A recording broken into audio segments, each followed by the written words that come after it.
Yes, I am back. Finally, after a nice 2-week vacation, I am back. This is your host, Michael Yaffee, host of course, Beyond Reason Radio, where I am the voice of reason through everything in the world that is beyond reason. And by the way, there was a lot of beyond reason stuff last night in the first presidential debate, the first Republican presidential debate. Can I tell you that my biggest frustration with this whole thing is there's just too many candidates? I've been posting like a little 10-second rant on my social media every day, and one of the things I said is, you know what's beyond reason? 17 candidates. 17. That was like one of my biggest frustrations with this whole thing. I want to hear some of these people more, but having so many candidates is just, it's throwing everything off. Now, I understand why. I understand why we have so many candidates. It makes sense because they all know that they can beat Hillary Clinton. They all know that they can beat her. So that's why they're all running. They were all afraid. Some of them probably should have ran in the last election against Obama, but they were all afraid because they thought Obama was unbeatable. They wanted to wait till this time, and they all waited till this time, and now there's just a bajillion candidates. That's right, I said a bajillion. But there we are. But I'm going to start. There's so many different angles on the debate. By the way, if you want to give your take on the debate, 407-674-1025. There's so many. This whole show is pretty much going to be about the debate. But you're going to get a different perspective on this show because I'm going to talk about some things I haven't heard anybody talk about. And I'm going to give the take on the millennial generation and their take on this whole thing. And what, as a part of the millennial generation, what was said that I think will speak to my generation more than maybe some other things said. I also want to there's been a lot of complaints about the moderators. There's been a lot of complaints about the questions. There's been complaints about certain things said here. I'm going to get into who I think won the debate, who I think lost the debate. Both debates, by the way. I'm going to get into that. There's a whole bunch of different things to get into in this debate. But I have to start because I couldn't believe this. And not really a lot of people are talking about this, which is shocking to me. Because when I heard this, my jaw hit the floor. That this was said in a Republican presidential debate. I couldn't believe this. And this was Donald Trump. Now, I've criticized Trump in the past. I've also praised Trump in the past. When he first made his first speech, I thought it was great. But then he said McCain's not a war hero, and I'm like, there is no way in my entire life I would have said something like that about John McCain, what he said. And I'm just being honest with you. So there was that. But he said something last night that I could not believe a Republican candidate said. It is so beyond reason. It's not really getting that much of attention. And Donald Trump supporters, which he was leading in the polls, I don't know if he might lose some after this debate. People were saying he didn't do as well as they had hoped. But this is what Donald Trump said. Yeah. As far as single payer, it works in Canada. It works incredibly well in Scotland. It could have worked in a different age, which is the age you're talking about here. Wow. You know what? So beyond reason. Go ahead and play that again. As far as single payer, it works in Canada. It works incredibly well in Scotland. It could have worked in a different age, which is the age you're talking about here. Was my reaction to that. I'm sorry. I'm a conservative. I want a real conservative candidate to be elected. I understand the whole Trump phenomenon. He has hit a nerve with this country, as Keisha was saying last night. He's hit a nerve. He personifies our anger at Washington. He personifies our anger at them not being able to get things done, about Washington politicians not understanding the economy, not understanding immigration. But as a conservative, and I've been doing this for a little while now, One of the biggest fights we had was against Obama and Obamacare and national health care and single payer. We wanted a private health care system. Now, I give Donald Trump credit. After that initial comment, which I'm not going to play the audio of that, but after that initial comment, Donald Trump said, yeah, well, I'd like to get rid of, he basically said he wants to allow them to, the insurance companies to compete across state lines. It would help create more competition, free market. I agree with that. He's taken that from people like Bobby Jindal who have been saying that for years. But I couldn't believe this is someone, I want someone who understands freedom, who understands the free market, who understands what's at stake with the direction of our country.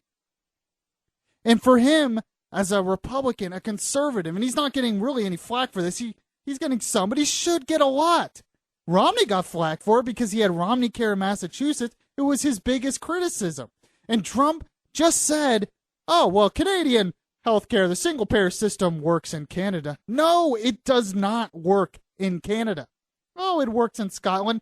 No, it does not work. It is not as good as the private healthcare system if it was allowed to be private, which it hasn't been really private in this country for decades. But as a conservative who understands liberty, who understands freedom, who understands the true role of government in our society, the fastest way, one of the fastest ways to tyranny and empowerment by the government and government control over your life is for the government to be in complete control of healthcare. Your very health. And the biggest personification of that is the single-payer system, which the Democrats support. The Democrats are always the ones who praise Canadian healthcare system, the European healthcare system. It's great. This is what we really need. Obama says he's a big proponent of single-payer. He knew he could never get it passed. But I've heard some people say, Reagan's a lot like, Trump's a lot like Reagan. Reagan was a Democrat, he became a Republican. For one, it didn't just happen overnight like it seems to have happened for Trump. But Reagan, years before he ran for office, he was on the radio and he was warning of the tyranny of government-controlled healthcare. Someone who would understand this. I want someone who understands the true role of government, who really sees we're in a lot of danger. This country is in a lot of trouble. Now, Trump says all the time, we were in a lot of trouble. Doesn't he understand that the reason why this country is in a lot of trouble is we've kept giving more and more power to the federal government. They keep spending more and more of our money. They keep getting more and more control of our lives and taking over more and more of the economy. And he said, well, at the time that I proposed that back in the 90s, it was a good idea. No, it wasn't a good idea back then. It's not a good idea now. It wasn't a good idea in the 40s in the late 30s in the early 50s, the 40s, early 50s when Truman proposed it. As the Republican Party, as conservatives, we have to be the party of freedom. We have to be the party of limited government. We have to understand that single-payer type healthcare system does not work on the state level, does not work on the local level, does not work in Canada, does not work in Scotland, and will never work and should never have been proposed here. Sorry, this is just a really big issue for me if you can't tell. Because I fought behind this microphone and others for a long time against Obamacare. And I still want it repealed. And I want to vote for someone who's going to work to get the private sector back in healthcare because this is our very health. And I know people who work in healthcare. My mom's a nurse. I know people trying to become doctors. This is the future of this country. And I don't care what he's proposing now, for someone to have ever thought in his adult life and to ever think now that a single-payer healthcare system works and is a good idea is insane, coming from the Republican debate. Sorry, I don't mean to bash Trump. I wasn't going into this wanting to bash Trump. I was trying to give Trump the benefit of the doubt. A lot of people like him. He said a lot of great things that I support. But when he said that, I couldn't believe it. It was beyond reason to me. Now, let me go over some of the things when it comes to single-payer healthcare in Canada, because he praised it as it's working. Well, it's not working. By the way, we had someone on the show, on the morning show when I was producing the morning show. Oh, man, it's probably been a year, maybe not that long. But we had someone from Canada who thought at one point the Canadian healthcare system was great until she actually needed it. See, the point is, by a lot of polls, the people who like the Canadian healthcare system are the healthy ones because they haven't had to use it. It's the unhealthy ones when they actually need healthcare that they understand how bad it is. But here we go. A 2014 study by the Fraser Institute found that wait times for medically necessary treatment in Canada have increased from 9.3 weeks in 1993, not great already, to 18.2 weeks. Wait times are especially bad if you needed help, knee, or back surgery. By the way, Trump's also been saying we need to take care of the veterans. You know why the VA is so bad? You know why the VA wait times are so bad? It's because it's a government healthcare system. That's why it's bad. It's never going to be good because it's a complete government healthcare system. Oh, but it works for Canada. As I've said, it's not working for Canada. Scotland. That was another one Trump said. They have nearly the worst health outcomes in Europe. 5-year relative survival rates in various cancers. This is from a 2008 study. Overall in Europe, 73.8%. Scotland, 52.7%. Prostate cancer, 91.9% overall. Scotland, 47.9%. Colorectal cancer in women, 60.2% survival rate, 47.7% survival rate in Scotland. In men, 59.1% survival rate, 44.6% survival rate in Scotland. Breast cancer, 83.9% overall. This is actually, the United States for Scotland. 70.6% in Scotland. I have more details I can give later in the show about this. About the wait times are increasing in Canada. About how they're trying to go to private healthcare. You want to talk about single-payer healthcare system. Talk to people who live here from Britain. Now, some people, say they haven't had to use the healthcare system, so they like it. But I've talked to people. I talked to someone who had a tumor in their face, and they needed surgery. It was about the size of the grape. The doctor said, I can get you in a few months. He says, well, how big is it going to be by then? It could be the size of a grapefruit. He says, wow. Then the doctor says, do you have private supplemental insurance? He says, yeah. Okay, I'll get you in tomorrow. There's a difference right there. The government healthcare system, he had to wait. Once he said he had private insurance with it, I can get you in by tomorrow. There's the difference. And by the way, in Canada, in Britain, you have no choice but to pay towards the bad healthcare system. They take it right out of your taxes. So a lot of people in those countries are paying twice. They're paying once for the government healthcare system through their taxes, then they're paying again through supplemental private insurance that they get on their own because they want good quality care. But the whole reason this bothers me is conservatives know this already. Republicans know this. We fought, and we didn't win. Obamacare was still passed without a Republican vote. But we fought, and we fought against Obamacare and government health care. And now we have a candidate who's winning in the polls, who says it's a good system in some countries. No, I can't go with that. Could you imagine if Trump got his way in the 90s and we were under single-payer system now? Where we would be? A lot worse than we are with Obamacare. And Obamacare is not very popular right now. People are finding it's not what they thought it would be. It's just increasing cost of healthcare, which is the direct opposite of what it was supposed to do. It was called the Affordable Care Act. So I just couldn't let him get off the hook with that. I couldn't. Me, as someone who wants a real conservative to win. And by the way, when we're talking, now we're going to get into somebody else in the debate. We're going to get into that in the next segment, where we have another candidate who's supposed to be a conservative, who's supposed to understand liberty in a Republican debate, and they're fighting against it. 407-674-1025. You are listening to Beyond Reason Radio, News Radio 1025 WFLA, and BeyondReasonRadio.com.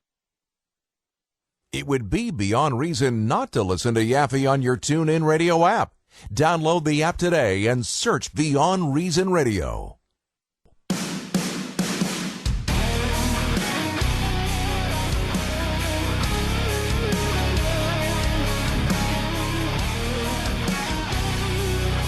If you miss any of the show, you can download the Beyond Reason podcast on iTunes. Now, back to Beyond Reason Radio. Yes, welcome back. You're listening to the voice of the millennial generation, the voice of reason, the voice of truth through everything that is beyond reason. I wanted to thank my guest hosts from the past couple weeks who filled in for me while I was in Texas. I had a great time in Texas, one of the best vacations I ever had. My brother and his wife live there, so that's why I went to visit, and I just had a really great time. By the way, while I was in Texas, I visited the Kennedy Memorial at Dealey Plaza, where he was assassinated. Might get a lot of calls on this. I might get a lot upset, but I think Oswald did it. I'm just saying I think he did it now that I was there. I'm just saying. Not a conspiracy. Are you ready to walk that fine line? I know, right? By the way, Mike, you filled in a couple weeks ago. I did a great job. Thanks for filling in for me. How was it? Oh, the pleasure was all mine. We had a great time, Good. Tom and I just going back and forth. Thanks for letting me do it. Yeah, of course. So, yeah, but really, I was at Dealey Plaza, and I'm sitting on the street, and they had one guy there who said he was there that day. Said he was a young kid back then. He's a older adult now. He was trying to convince us. He had some magazine with all the conspiracy theories, and he was trying to convince us that it was a big conspiracy, and he was giving us all this information, and then he was like, buy this for $20, buy this magazine for $20 and I'll show you. And I'm like, oh, okay. And then there was another guy there who was saying, oh, Oswald did it. I mean, come on. So it was very interesting, the dynamic I got. But I'm standing there, and I'm like, okay, if I'm a sniper, where am I going to do this? If I'm a sniper and I want to shoot the president on the road, where am I going to go? And I'm looking around, and honestly, I'm going to go exactly where Oswald was. That's exactly where it was, the best place for a sniper to shoot, by far. Most snipers shoot from above. He had military-style bullets in his gun. He had military training as a sniper. I don't know. That's just what I saw. No other building would have been good. And they say, oh, the grassy knoll and all that. Well, yeah, that would have been a great shot, but no, there would have been video of that. They would have saw him. I don't know. That's just my opinion. I don't want to get too much into that, get a lot of controversy. I want to get back into the presidential debate. 407-674-1025. If you have a comment on anyone in the debate, tell me who you think won the debate. By the way, I think the person who really came out the best out of all the debates was Carly Fiorina. I'm going to play some of her later. But she did really well in the 5 p.m. debate. She was great. I really, really liked her. In the other debate, I think Marco Rubio did well. Surprisingly, I think Huckabee and Christie did well, although I would never vote for them, especially Christie. The person I found myself agreeing with the most was Ted Cruz. Ted Cruz did not get enough time. There was like 40 minutes in there where they didn't go to him. 40 minutes straight. And I'm sitting, why am I not hearing from Ted Cruz? Every time he did get to speak, I was like, yes, this is the guy. Now, a lot of people are saying Marco Rubio. Marco Rubio did great, too. He said a lot of great things as well. I'm going to get into that later. And when they did a breakdown of the debate, it was actually Rand Paul who got the least amount of time by like a minute. But it's just too many candidates. I'm just so frustrated I can't hear from these candidates. Oh, and by the way, I'm also frustrated at the questions in the debate. Now, I thought the moderators are getting a lot of flack from a lot of people. I thought they did okay for the most part. My biggest frustration was, what's the biggest issue of the day? Mike, what do you think the biggest issue in voters' minds is today? Just say something. Well, it doesn't have. I'm not talking like specific. I'm talking like a big. What's like as a young American? What's big on your mind going on in the country? Come on, we just talked about this. I'm drawing a blank here, man. I'm sorry. The economy. Oh yeah, of course. Jobs, the economy. I didn't mean to put you on the spot there. Yeah, absolutely. Yeah, where we're going. Okay. What I want you to do now, you do a pretty good Donald Trump impression. You're going to have to fire yourself right now. Michael, you came in here with a lot of nothing. You're fired. Okay, sorry. Yep, fired. Yeah, you're fired now. Okay, not really. I need you to run the rest of the show. All right, well, gotcha. okay. Plus, you are the only one who can do impressions. I can't, so I need you for that. The economy is the biggest issue. The economy is what everybody's thinking about, and there was not a lot of discussion on the economy. They talked about abortion. Okay, nothing's going to be done about that. I mean, Planned Parenthood, yes, to fund it, yes. Foreign policy is a big deal, and yes, I agree that should be talked about. A lot of it was trying to get Trump a gotcha question on Trump and other stuff, but the economy's the big thing. The economy's what everybody's thinking about. And the fact that it was not really discussed that much in this debate really, really frustrated me. So there we go. I have a lot of frustrations with the debate. Obviously, I'm frustrated at the beyond reasonness of Donald Trump's comment on single-payer health care. But there's another point of frustration. And, Mike, I want you to get this audio ready. Christie versus Paul audio. And we're going to get into their debate here. And this is another thing. And I'm, like, cheering for Rand Paul as I'm hearing this. There's another thing I can't believe that a supposed conservative Republican candidate is saying, and it's Christie. And they had a debate over the NSA spying, the mass collection of data, the Fourth Amendment, and this is how that debate went. Governor Christie, you have said that Senator Paul's opposition to the NSA's collection of phone records has made the United States weaker and more vulnerable, even going so far as to say that he should be called before Congress to answer for it if we should be hit by another terrorist attack. Do you really believe you can assign blame to Senator Paul just for opposing the bulk collection of people's phone records in the event of a terrorist attack? Yes, I do. And I will make no apologies ever for protecting the lives and the safety of the American people. We have to give more tools to our folks to be able to do that, not fewer, and then trust those people and oversee them to do it the right way. As president, that is exactly what I'll do. I want to collect more records from terrorists, but less records from innocent Americans. The Fourth Amendment was what we fought the revolution over. John Adams said it was the spark that led to our war for independence. And I'm proud of standing for the Bill of Rights, and I will continue to stand for the Bill of Rights. And Megan, that's a completely ridiculous answer. I want to collect more records from terrorists, but less records from other people. How are you supposed to know, Megan? Use the Fourth Amendment. How are you supposed Use to? the Fourth No, I'll Amendment. tell you how you. Get a warrant. Let me tell you something. Get a judge to sign when a warrant. Senator. Wait, Governor Christie, make your point. Listen, Senator, when you're sitting in a subcommittee just blowing hot air about this, you can say things like that. When you're responsible for protecting the lives of the American people, then what you need to do is to make sure that you use the system the way it's supposed to work. Here's the problem, Governor. You fundamentally misunderstand the Bill of Rights. I don't trust President Obama with our records. I know you gave him a big hug, and if you want to give him a big hug again, go right ahead.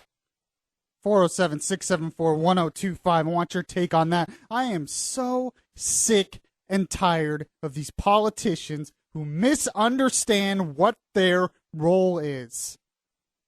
Rand Paul's right. Christie does not understand the Bill of Rights. He's saying it's my job to protect the American people. Your first job as a public servant is to protect our rights. Not to protect us, but to protect our rights. That's the true role of government. But how are you protecting our right? To protect us, you're going to take away our rights? This country is not great because we're safe. This country is great because we're free. And I'm just sick of these politicians using stuff like this to take away more of our liberty. This goes back to healthcare. Well, we have to take care of the health of the country. In order to do that, you have to take away my liberty. I'm tired of you trying to take away my liberty. And Rand Paul is right. Use the Fourth Amendment. We're not saying you can't do it at all, but use the Fourth Amendment. Get a warrant. What's so bad about that? No, we have to collect all data from all Americans. It's none of your business what my phone calls are doing. That is not your role as a governor. I'm going to get more into this. And by the way, this is an issue I think will reach out to millennials. 407-674-1025. You're listening to Beyond Reason Radio, News Radio 1025 WFLA. Listen to the latest episodes of Beyond Reason. Download the podcast at Spreaker.com. Download the iHeartRadio app and catch the Beyond Reason radio podcast. Just search Bud Henninger or stream the show live by searching News Radio 1025 WFLA. Welcome back. You're listening to the Voice of Reason in a world that is Beyond Reason Radio. I'm your host, Michael Yaffee. Finally back. I know you've all been waiting for a couple weeks for the anticipation. Where's Yaffee? I just took a vacation. It's all right. I'm not going to get another vacation for a little while, so I'll be back. So 407-674-1025 if you have any comments. In the last segment, I was talking about Rand Paul versus Christie. And Rand Paul, the question was on bulk collection of data. And Christie's like, we have to do this to keep the American people safe. That is always the argument to start down the road towards tyranny. It just is. I'm just sick. This is another supposedly conservative Republican who wants more control for the government. I don't care what the reason is. Safety. It's always safety, or we need to protect the children, schools, healthcare. All it is an excuse to take away more of our liberty. And this is bulk collection of phones. They want to spy on the internet everywhere. They want to do all this stuff. And it's not the role of government. The role, as what Rand Paul was saying, that's what started the revolution. The idea that the British Crown could basically go into your house and do whatever they want without warrants or anything and search whatever they want. Now, this is a little different because it's phone calls. They didn't have phones back then, obviously. But I could imagine back then if the British would just take everyone's letters that was going, well, we have to see who's against the British Crown. So we're going to read every letter before we pass it on. No, that's not liberty. I'm sorry. And I was cheering for Rand Paul there. And this is an issue I think really resonates with the millennial generation. Because it's my generation, the Yaffee generation, that is using the internet, is using cell phones, is really, really involved in all this new technology. And we're tired of this argument. You know, Christie used the argument of, well, when you're, I knew people on 9/11, and when you're a governor and you have to deal with the real security issues, you have to do stuff like this. My generation just doesn't buy it. We just don't buy it anymore. How long are we going to hear this argument? We're still having terrorist attacks. Even though they're doing all this bulk collection, it doesn't seem to be working. And the terrorists now are just going to use, instead of the big attacks like 9/11, they're starting to do smaller attacks at malls, and they're going to do movie theaters. They attacked the Navy base and all that stuff. They're going to try to do smaller attacks, and there is no way that you're going to be able to stop all of it. There's just no way. So what's going to happen now? Well, now that the bulk collection of data is not working, what we're going to have to do is look at everybody's social media and everything they're doing on social media. We're going to have to track that next. Okay. Then that's not going to work. So what's next? This is the whole point when I'm talking about, this is why I got frustrated at Trump too, when it came to healthcare. Because I'm not just looking for someone who's just reacting today, and we need to do this today, and this will help us today, and we're just reacting about what's going on now. I'm looking for a candidate that fundamentally understands liberty, fundamentally has vision for the country, looks at the big picture, and understands the role of government, liberty, and the power of the individual and capitalism. Not just from a reactionary standpoint of what's going on now, but looks at the big picture and has vision for the country based on these real principles. And that's not what's happening. When you have Trump saying, oh, Canadian system healthcare doesn't work, he doesn't understand the role of government and liberty. And when you have Christie saying, well, I have to protect the American people, he doesn't, like Rand Paul said, he fundamentally doesn't understand the Bill of Rights. He fundamentally does not understand the role of government. So I thought Rand Paul was really great there. A lot of people didn't like it because it was combative, but he's trying. Do you see what's happening? He's trying to stand up for the Constitution. And this country is in real trouble, and we're trying to save the country. And I want candidates that are going to take these issues seriously and understand them seriously. And I think millennial generation will respond to that. I think a lot of millennials will like Rand Paul. I think a lot of them will say, yes, I'm tired of the government doing all this stuff, involved in everything that I'm involved in, healthcare, my internet, my social media, my phone calls, my cell phone. Giving them all this power for what? For safety. Like I said before, this country is not great because we're safe. This country is great because we're free. This also goes back to Mike. Really liked that comment. Good. I need to say that more often, I guess. But it's true. Because this also goes with gun control as well. Because we say, well, we would be safe if we just took away all guns in the country. For one, that's impossible. For two, that frustrates me because it's not going to stop the bad guys. It's not going to stop the terrorists. And now you've just taken away the guns from the good people. So now the good people cannot defend themselves against the bad people. But it's also fundamental freedom. We were allowed to have a gun so we can not only protect ourselves, but protect ourselves from a tyrannical government if that had to be done. Ben Carson had a comment on this, and I don't have the audio here of that, but he was talking about freedom isn't free. It's not. If this is what the role of government is, to keep us all safe, like Christie said, to keep us all safe, why don't we just have a camera that's directly hooked up to government official or the Pentagon or police stations? Every single one of us, we have our own individual camera, and we're monitored 24/7 to keep us safe.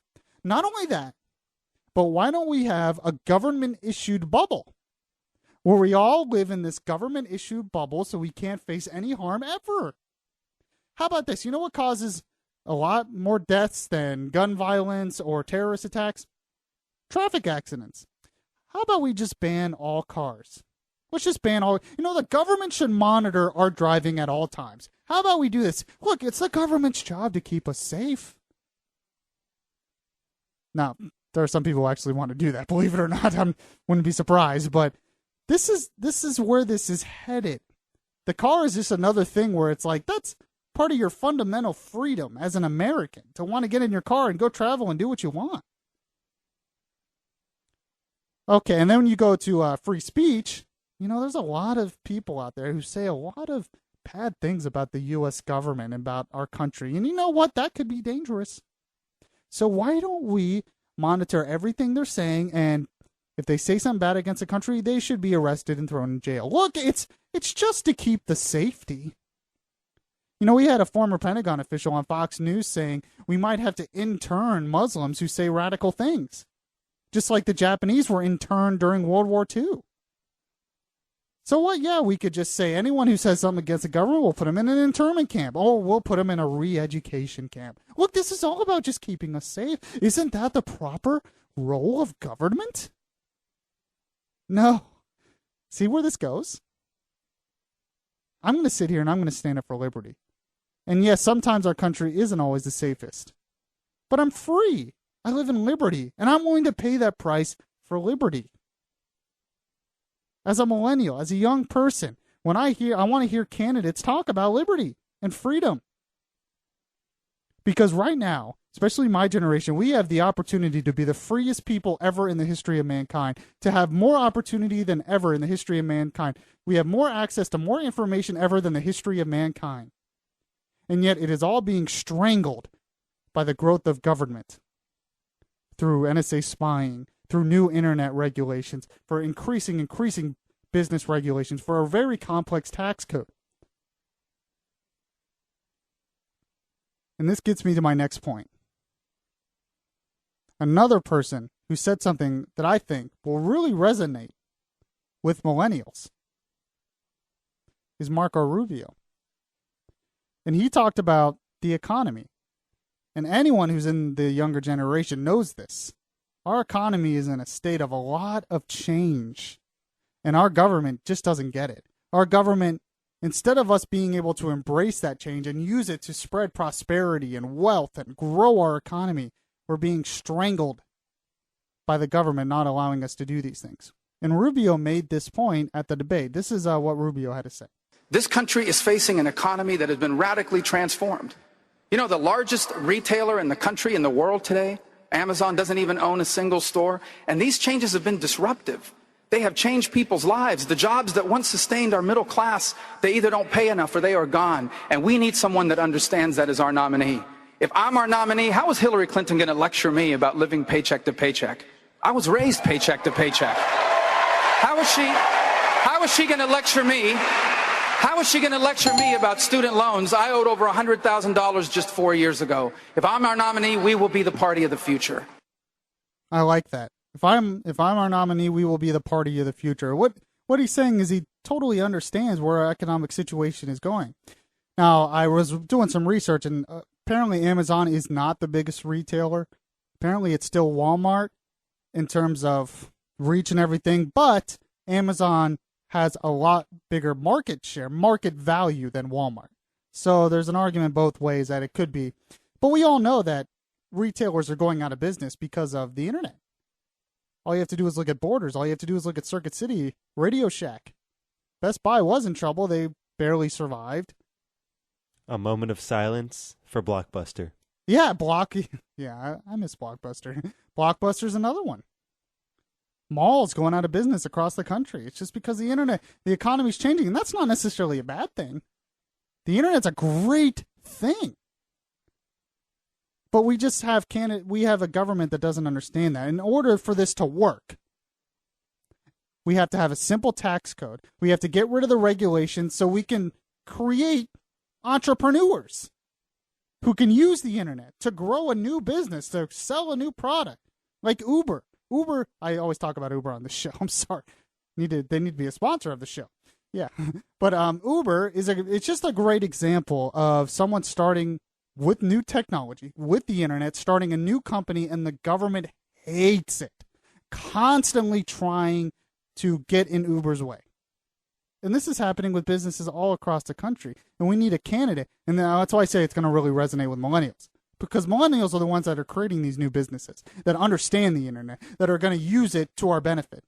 But they just have to have the ability to do it without all this government interference. And I think Rubio really hit that point well. 407-674-1025. In the next segment, I'm going to get into some comments by Ben Carson. I think he said some very profound things, not getting a lot of attention because of his presentation. But he said some very profound things that I think deserve a look at. 407-674-1025. You're listening to Beyond Reason Radio, News Radio 1025, WFLA, and BeyondReasonRadio.com. If you like Beyond Reason Radio, well, make sure to show it by liking the Facebook page at facebook.com/Beyond Reason Radio.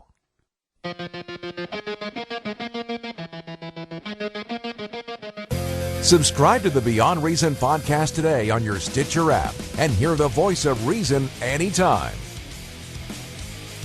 Welcome back to the show. You're listening to the voice of reason, the voice of the millennial generation, the voice of truth in a world that is, of course, beyond reason. If you want to give your take on the debate last night, you can call 407-674-1025, toll free 855-545- 1025. I've been giving my takes on a bunch of different things. I started the show, of course, talking about Donald Trump and how frustrated I was that he said the Canadian system and the Scotland system, single-payer healthcare system, worked and that it would have worked at one time in this country. I just can't support that. After all the fight conservatives went through to defeat Obamacare, and we lost, but to fight against single-payer healthcare system and for a Republican candidate to go for that. And then I talked about Christie versus Rand Paul. Christie was saying how he liked the bulk collection of data from the NSA to keep us safe. Rand Paul saying, no, we have to stand up for the Fourth Amendment. And I agree with Rand Paul. Christie doesn't understand the fundamental freedoms of this country and the Bill of Rights. Before I want to get into Ben Carson, because he was another guy, even though his presentation wasn't the greatest. I found myself really inspired by things he said. He said some really profound things. I'm really liking what he said. So, and I wanted to give him credit for that. A lot of people aren't talking about that, but I'm going to talk about that. But first, I'm going to take a phone call. Alan from Claremont, you're on Beyond Reason with me, Michael Yaffee. How are you doing, my friend? Yaffee, actually, I've enjoyed your show tonight. First time I've actually listened. I am an occasional dial visitor to Bud's show in the morning. Oh, okay, great. I've heard you before, and I'm more of a sports talk radio caller in the morning, being an LSU graduate and all that. But I have to tell you, I really appreciate some of your positions, but there's a point where idealism meets pragmatism. And I think you probably missed the point because you said you're a millennial, so I assume you're 25, 26, 28. I'm 29, maybe? so I'm a little bit older, but yeah. Okay. Well, I'm 52, so I'm old enough to be your father. Not that I'm being big judgmental or parental at all, but there's a point where you have to bow to pragmatism. And I think what Christie was saying was a little less esoteric than what Rand Paul was saying. You've got to take the tools with which you're given to do the job that you're empowered and constitutionally required to do. And I think that's what Christie was saying.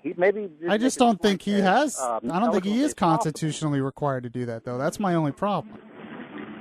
No, he is. He's required to keep his people safe. At all costs? He has the power of the militia. He can call up the National Guard. Yeah. Which means that he needs to know where the threat is. And he's going to use the power that he's given and the intelligence that he's given. But he's not. But he shouldn't. He's not really given that power, and the Constitution doesn't give the power of the NSA to collect all that data. I mean, I understand keeping the people safe and the militia and being pragmatic, but at what cost? Well, yeah, again, I don't mean to be so esoteric in the argument. Yes, understandably so that your argument has to be reach a certain point, but you can't. This is eventually technology is going to drive us to the point where there is no freedom, there is no security.